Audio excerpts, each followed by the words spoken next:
Bison வந்து தமிழ் சினிமாவின் ஆகச்சிறந்த அரசியல் படம்னு சொல்லலாம். அரசியல் படம் நிறைய பேர் எடுக்கிறாங்க, அதை தைரியமாக பேசுகிறாங்க. பட் இவ்வளவு ஓப்பனாக பேசுகிற தைரியம் வந்து தமிழ் சினிமாவில் யாருக்கும் இல்லைன்னு சொல்லணும். அதே மாதிரி ஒரு அரசியல் படத்தை எப்படி கமர்ஷியலாக எடுக்கலாம் அப்படிங்கிறது இந்த படம் ஒரு பாடமாக இருக்கும். அந்த அளவுக்கு அந்த தைரியத்துக்காகவே மாரி செல்வராஜ் தனி பாராட்டுகள். இந்த படம் நிறைய பேருக்கு லைஃப் கொடுக்கும். துருவ் விக்ரம், நிவாஸ் கே பிரசன்னா 2 பேருக்கும் மெயினாக லைஃப் கொடுக்கும். அதை தாண்டி படத்தில் இருக்க எல்லாருமே உசுரை கொடுத்து வேலை பார்த்துருக்காங்கன்னு சொல்லணும். லால், பசுபதி, அனுபமா, ரஜிஷா எல்லாருமே அவங்களோட கரியர் பெஸ்ட்டு கொடுத்துருக்காங்க. ஒரு அரசியல் படத்தை எவ்வளோ தூரம் கமர்ஷியலாக எடுக்க முடியும் அப்படின்னு மாரி செல்வராஜ்கிட்ட கற்றுக்கணும். அவருக்கு அந்த தைரியத்துக்கு பாராட்டு. துருவோடது நல்லா இருக்கு. அவர் உண்மையிலே ஒரு காட்டா மாதிரி நாட்டுப்புறத்தா மாதிரி ஃபீல் ஆகுது. மாரி செல்வராஜோட பெஸ்ட் மூவின்னு சொல்லலாம். தொடர்ந்து ஒரு ஹேட்ரிக் ஹிட்டு தான்.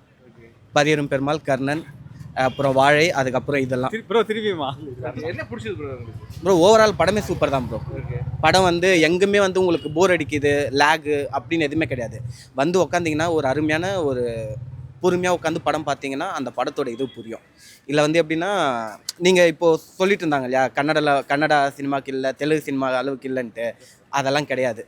தமிழ் சினிமானா தமிழ் சினிமா. ஏன்னா தமிழ் சினிமாவில் மட்டும்தான் வந்து நம்மளோட பாலிடிக்ஸை சொல்ல முடியும். வேறு எந்த சினிமாலையும் சொல்ல முடியாது. மாரி செல்வராஜ் பர்ஃபெக்டாக சொல்லிக்கிறாரு.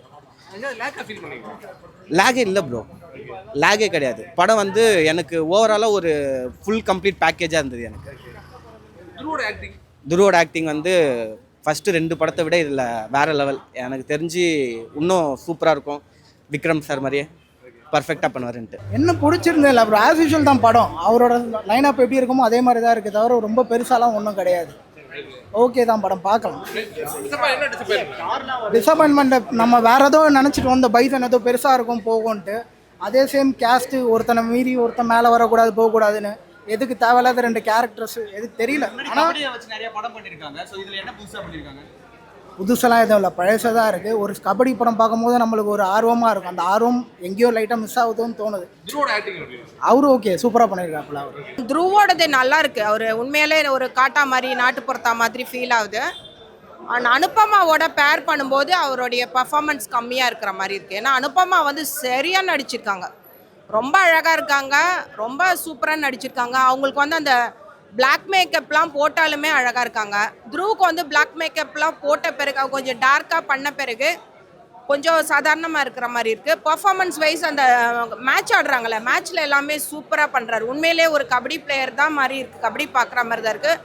அண்டு பெரிய லாங் ஷாட்ஸாக வச்சு பண்ணாமல் டீட்டெயிலிங், கபடியோட டீட்டெயிலிங் எல்லாம் நல்லா காமிச்சிருக்காங்க. நம்ம ரியலி மேட்ச் பார்த்து ரசிப்போம் இல்லையா, அந்த மாதிரி டீட்டெயிலிங் பண்ணியிருக்காங்க. கில்லியில் வந்து அந்த இது பிரம்மாண்டமாக இருக்கும்ல, அந்த பிரம்மாண்டம் இதில் இல்லை. பட் கில்லியில் வந்து அப்படியே வேகமாக போயிடும் விஜய் வந்து ஸ்கோர் பண்ணுறது எல்லாமே. பட் இதில் வந்து துருவ எப்படி அந்த ஒவ்வொரு ஸ்டெப்பும் பண்ணுறான்றது ரொம்ப டீட்டெயிலாக இருக்கிறதால நீங்கள் அதை இன்ட்ரெஸ்ட்டாக ஒரு கேம் மாதிரியாகவும் பார்க்கலாம். அண்ட் மெயினாக வந்து வலியை சொல்லும்பொழுது இன்னொரு சமுதாயத்தை யாரையும் ஹர்ட் பண்ணாத அளவுக்கு சொல்லியிருக்காரு. அது ரொம்பவே பாராட்டுக்குரிய விஷயம். மெயின் வந்து உங்களுக்கு நல்ல திறமை இருக்குது, ஆனால் வந்து உங்களை வளர விடாமல் நசுக்கி உங்களை வந்து மேலும் மேலும் வெளிநாடு போகிற லெவலில் போனால் கூட அங்கே கூட பாலிடிக்ஸ் பண்ணிட்டே இருப்பாங்க. இங்கே தான் ஜாதி, அங்கே போனீங்கன்னா உங்களுக்கு நார்த் இந்தியன், சவுத் இந்தியன், இவன் என்ன ஒரு மாதிரி இருக்கான், இவன் நல்லா இல்லை, அந்த ஃபீல்டில் வந்து ஒருத்தர் பண்ணிகிட்டே இருப்பார். ஸோ இந்த மாதிரிலாம் பண்ணுறதெல்லாம் மீறி ஒருத்தர் முன்னுக்கு வரணும் அப்படின்றத நல்லா சொல்லியிருக்காங்க. படம் நல்லா இருக்குது சார். எதிர்பார்த்த மாதிரி இருக்கா படம்? எதிர்பார்த்ததை விட நல்லா இருக்குது. கதையெல்லாம் சூப்பராக இருக்குது. சீனெல்லாம் ரொம்ப அருமையாக இருக்குது. கதை விளையாட்டு சம்மந்தமாக இருந்தாலும் வாழ்க்கையில் ஒண்டி போகிற மாதிரி இருக்குது. கதை எல்லாருக்கும் இது பிடிக்கும், எல்லாருக்கும் பிடிக்கிற மாதிரி இருக்குது. ஆனால் அவர் சொல்ல வர கதை என்னென்னா, பழைய இதுலேருந்து மறந்துடுங்க, புதிய லோகத்துக்கு வாங்க அப்படின்னு சொல்கிறாரு. இளைஞர் எல்லாம் இந்த படத்தை பார்த்து பழையதை மறந்து புதியதை வரணும். பழைய நாங்கள் வயசானவங்கெல்லாம் இருக்காங்களே, அவங்க கதைகளை கேட்டு வளராமல் இந்த காலத்துக்கு வாங்க. அதான் நான் இளைஞர்களுக்கு சொல்கிறது. துருவ் நல்லா நடிச்சிருக்காரு. சாதாரணமாக இருந்தாலும் நல்லா நடிச்சிருக்காரு. ஆனால் எப்படின்னா அவர் நல்ல எக்ஸ்பீரியன்ஸ் உள்ள நடிக்கிற போல நடிச்சிருக்காரு. அருமையாக இருக்குது. இல்லை, எங்கேயுமே இல்லை. படம் ரொம்ப பெருசு, 2 மணி நேரம் 48 நிமிஷம். ஆனால் எங்கேயுமே லேக் இல்லை. பரபரப்பாக தான் போகுது படம், ஃபுல்லாகவே பரபரப்பாக போகுது. சென்டிமெண்ட், அரசியல் அப்படின்னு படம் ஃபுல்லாகவே ரொம்ப எங்கேஜிங்காகவே இருந்துச்சு. ஃபுல்லாகவே எமோஷன் தான். அந்த அவங்கள நசுக்கிறாங்களா, அந்த நசுக்கிறதுலேருந்து வெளியில் வர்ற அந்த எமோஷன்லேருந்து அக்கா தம்பி எமோஷனு, அப்பா சென்டிமெண்ட் ஜாஸ்தி இருந்துச்சு. படம் ஃபுல்லாகவே எமோஷன் இருந்துச்சு. துருவோட ஆக்டிங் எப்படி இருக்காரு? அவர் வந்து துருவ் வந்து ஃபிசிக்கல் அப்பியரன்ஸில் மட்டும் தான் அவங்க அப்பா மாதிரி இருக்கார். நடிப்பில் எந்த இடத்துலையுமே அவர் எனக்கு அவங்க அப்பா ஃபஸ்ட்டு ஷாட்டில் அவரை காமிக்கும் போது இவர் பையன் ஞாபகம் வந்துச்சு. லாஸ்ட் சீன் வரைக்கும் ஒரு இடத்துல கூட ஞாபகம் வரல. அவர் வந்து பெரிய ஆளாக வருவார் கண்டிப்பாக தமிழ் சினிமாவில். மாரி செல்வராஜ் தனுஷ் அதெல்லாம் பயங்கரமா ப்ரூவ் பண்ணாங்க. அந்த ஆமா. அதே மாதிரி மாரி செல்வராஜ் தனுஷ் இது துருவோட காம்பினேஷன் எப்படி இருக்கு? இல்லை ஆக்சுவலாக வந்து நம்ம காம்பினேஷன் சொல்கிறத விட இது ஹீரோ சப்ஜெக்ட்லாம் நம்ம சொல்லக்கூடாது. ஃபுல் அண்ட் ஃபுல் டேரக்டரோட இதுதான். டேரக்டருக்கு மட்டும்தான் நம்ம 100% வந்து கிரெடிட் கொடுக்கணும். அதனால் வந்து இல்லை துருவ் மட்டும் இல்லை, லால், அமீர், பசுபதி, அப்புறம் சிஸ்டர் கேரக்டர், அனுபமா எல்லாருமே நல்லா தான் பண்ணியிருக்காங்க. யாருக்குமே எந்த ஒரு குறை சொல்கிற அளவுக்கு இல்லை. ஒரு சின்ன கேரக்டர் வந்தால் கூட அது கிளைமேக்ஸில் வந்து நல்லா சூப்பராக காமிச்சிருக்காங்க எல்லா கேரக்டருமே. அதனால் எந்த ஒரு கேரக்டரும் லோவுன்னு கிடையவே கிடையாது. எல்லாமே பர்ஃபெக்டாக இருந்தது. நெகட்டிவ் என்ன சொல்லுவீங்க படத்துல? நெகட்டிவ்னா படத்தில் நெகட்டிவ்னா எப்படி சொல்கிறது, அதான் எல்லோரும் ஈக்குவாலிட்டியாக பண்ணோம் அந்த இதெல்லாம் இருக்குது. அது பாசிட்டிவாக சொல்லியிருக்காங்க. 2 பேரோட பகையை வந்து ஊரோட பகையை இது பண்ணாதீங்க அப்படின்னு வந்து ஒரு நல்ல கருத்தை சொல்லியிருக்காங்க. இல்லை நெகட்டிவ்னு சொல்கிற அளவுக்குலாம் ஒன்றும் கிடையாது. எல்லாரும் வந்து புரிஞ்சுக்கிட்டு வாழ்ந்தாங்கன்னா நல்லாயிருக்கும். இப்போ வில்லேஜ் சைடு அது மாதிரி. படத்தோட நெகட்டிவ் வந்து பார்த்தீங்கன்னா எதுவுமே இல்லை. எனக்கு தெரிஞ்சு நெகட்டிவ் எதுவுமே இல்லை. ஃபுல் கம்ப்ளீட் ஒரு கமர்ஷியல் பேக்கேஜாக இருந்தது எனக்கு. பாட்டு எல்லாமே, ஆக்ஷனு. ஆக்சுவலாக பாட்டு நல்லா இருந்தது. பட் சந்தோஷ் போட்ட அளவுக்கு வருமானு கேட்டிங்கன்னா அது டவுட்டு தான். ஏன்னா சந்தோஷ் வந்து வேறு லெவலு.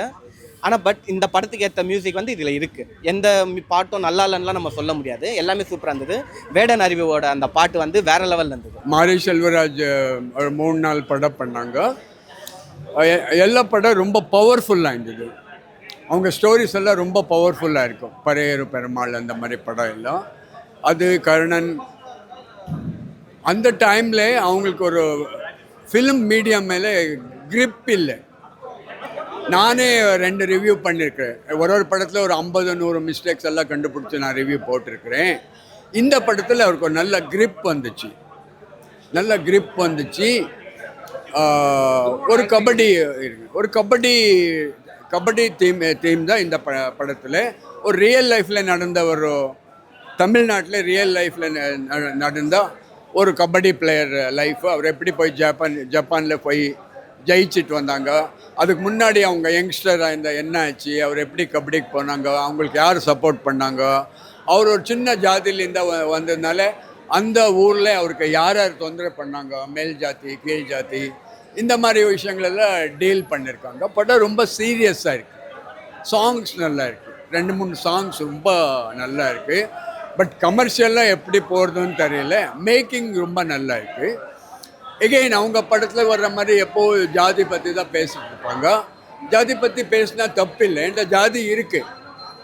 பட் அதை பற்றி பேசும்போது அத்தென்டிக்காக சொல்லணும். நீங்கள் ஜாதி பற்றியே பேசுங்க, அது அத்தென்டிக்காக சொல்லணும். படம் லெங்க்த்து ஜாஸ்தி. படம் ரொம்ப லெங்க்த்து ஜாஸ்தி. இது த்ருவ் விக்ரம்க்கெல்லாம் இது ஒரு பிரேக் கொடுக்குற படம் கிடையாது. அவருக்கு ஆக்ட் பண்ணுறதுக்கு வாய்ப்பே கிடையாது. இப்போ நிறைய சீனில் எல்லாம் சைலண்ட்டாக இருப்பாங்க. ஒரு 8 சீனு கபடி விளையாடுறாரு. ஒரே ஒரு சீனில் தான் நிறைய டைலாக் சொல்லி எமோஷ்னலாக ட்ரை பண்ணுறாரு. அதுவும் ஒர்க் அவுட் ஆகலை. கமர்ஷியலாக போகிறதோ இல்லையோ தெரியல. பட் மேக்கிங் எல்லாம் நல்லா இருக்குது. கதை நல்லா இருக்குது. பட் நம்ம கபடி கிரிக்கெட் எல்லாம் தமிழ் சினிமாவில் பார்த்து ரொம்ப மனசுக்கு ரொம்ப கஷ்டமாக இருக்குது. அதனால் அந்த மாதிரி ஃபிலிம்ஸ் எல்லாம் இனிமேல் பண்ண வேண்டாம். கொஞ்சம் என்டர்டைனிங்காக எதாவது பண்ணுங்க. எக்கச்சக்கமாக லவ் ஸ்டோரிஸ் இருக்குது. ஸோ அந்த மாதிரி படங்கள் எல்லாம் பண்ணுங்க. மறக்காம நியூஸ் பேஸ்க்கு சப்ஸ்கிரைப் பண்ணி பெல் ஐகானை பிரஸ் பண்ணுங்க.